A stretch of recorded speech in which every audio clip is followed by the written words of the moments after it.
Hey everyone, and welcome back. Today we are going to be diving into Risk of Rain Returns. This action platformer roguelike is a remake of the beloved Risk of Rain by Hopoo Games. Risk of Rain Returns uses the fundamentals from the original game and expands upon them, adding more content, game modes, and an update to the overall fidelity of the visuals and audio, which for returning fans is going to be a major positive. In this review, we'll go over everything, both the good and the bad. At the end, we'll answer the question, should you buy, wait for a sale, or leave it on the shelf? I'll have the video broken up into chapters, so if there's something specific you're after, you can easily find it. There's definitely a lot to go over here, so let's not waste any more time and get right into it. While much of the story of Risk of Rain Returns is left up to interpretation, what we do know is that a crew is transporting cargo through the depths of space, and the ship is attacked by a powerful force, and the crew is forced to use escape pods and land on an unknown planet.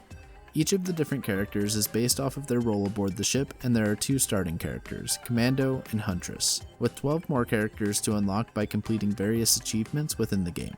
As you traverse the alien planet, you'll need to fend off hostile inhabitants, gather resources, and purchase power-ups in order to increase your strength to defeat the person that attacked the ship so you can get off this cursed planet once and for all. Let's talk about the visuals and audio. If you played any of the previous Risk of Rain games, then you won't be too surprised to find out that this game lives up to its predecessors in this regard. The visual effects and cutscenes are top-notch, with really great feedback for getting hit and doing damage. In some instances, particularly with the giant boar boss, the amount of screen shake can be a bit jarring, given I normally turn screen shake off in games, so it may bother me more than it bothers you. Each of the stages are masterfully crafted, with gorgeous pixel art that really sets the atmosphere of the game. Although the stages are a bit large, and we'll talk more about that in a bit, they are a lot of fun to explore for the first time. There's a lot of little details in the different regions to give them their own unique feel, and it's a testament to the developers' understanding of game design. The comparison of the original to this one is undeniably a huge upgrade in terms of overall quality.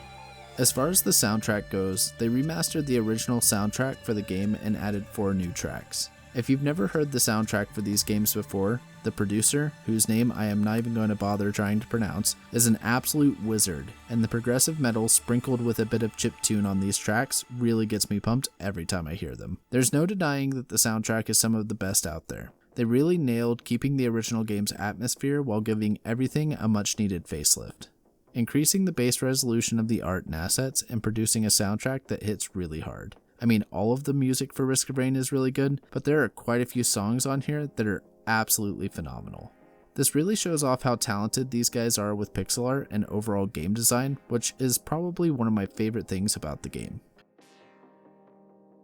Now, let's talk about the gameplay and mechanics. When you drop into your first run, you'll be met with random enemy spawns and containers spread across the map that you can open using the currency that you collect from killing those enemies. Once you've done a sufficient amount of killing and explored to your heart's content, you'll need to find the portal. Don't take too long though, because you have a timer ticking that increases the difficulty of the game as it progresses through the different tiers. Interacting with the portal will spawn a boss, and you'll need to survive for 90 seconds before you can teleport to the next area and continue your progress towards the final boss. As you play the game and complete various achievements, you will unlock new items and characters. This gives the game a very organic way to allow the player a feeling of progress.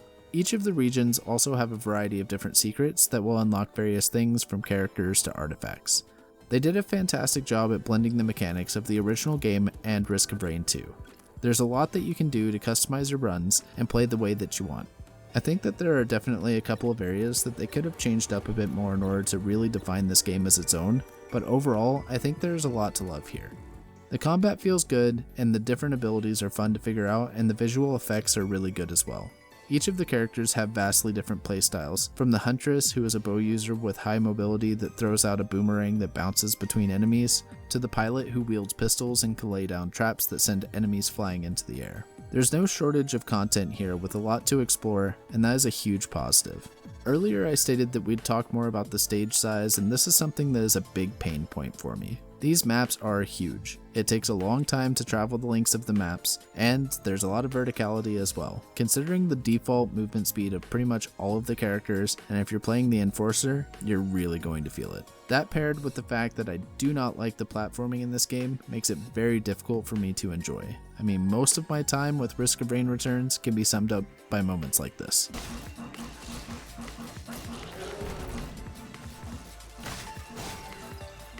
For me, the movement is just so sluggish and the platforming aspects of the game are incredibly frustrating. There's nothing worse than trying to move around on a map that you've been trying to find the portal on for several minutes, to mistake a shadowed piece of the stage as walkable and fall down to the bottom and have to do it all over again. Now, I know that this is really just a personal preference on my part, and I mentioned in my review for Astral Ascent that I normally don't like platformers, and honestly, this game is literally the epitome of that sentiment. I do wish that they had taken this opportunity to give the game a bit more life and speed up the pace compared to the original game. I think if they wanted the game to have so much verticality, then they should have given each class an ability that made it easier to travel vertically. This is honestly why I didn't play much of the original game and preferred to spend my time in Risk of Rain 2 instead. That being said, there are a lot of redeeming qualities about Risk of Rain Returns, and if you enjoyed how the original game played, or if you're okay with relatively tedious platforming mechanics, then this shouldn't be too big of a deal. As far as multiplayer goes, there's some good and bad here. The good part is that you can play with up to 3 other players, and while there is no matchmaking system in place, there is a lobby system if you want to play with randoms. Being able to cover the map more quickly and find the portals in a reasonable amount of time is the biggest benefit of the multiplayer. The not so great part is that you are splitting all of the items between multiple people. There's definitely a lot of items available, however Risk of Rain 2 solved this problem by providing each player with a green rarity item as a teleporter reward for completion.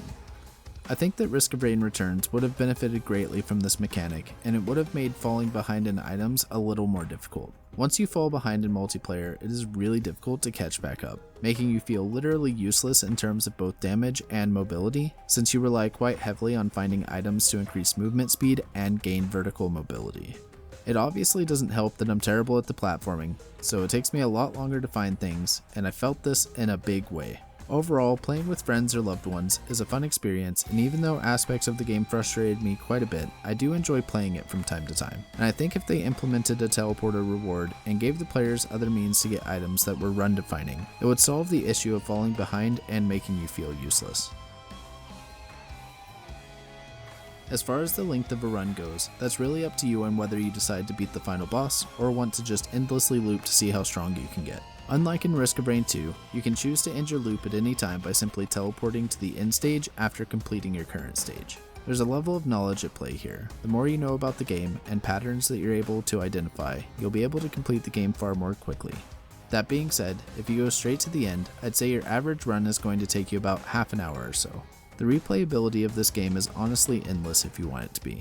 There's so many ways that you can customize each run, allowing you to give yourself a challenge or to just coast and have fun. As I said before, there are 14 playable characters as well, so if you enjoy the core mechanics of the game, then you could easily spend dozens of hours in this. I would like to see the developers continue to add more artifacts to the game and some more ways to customize your runs in the options at character select.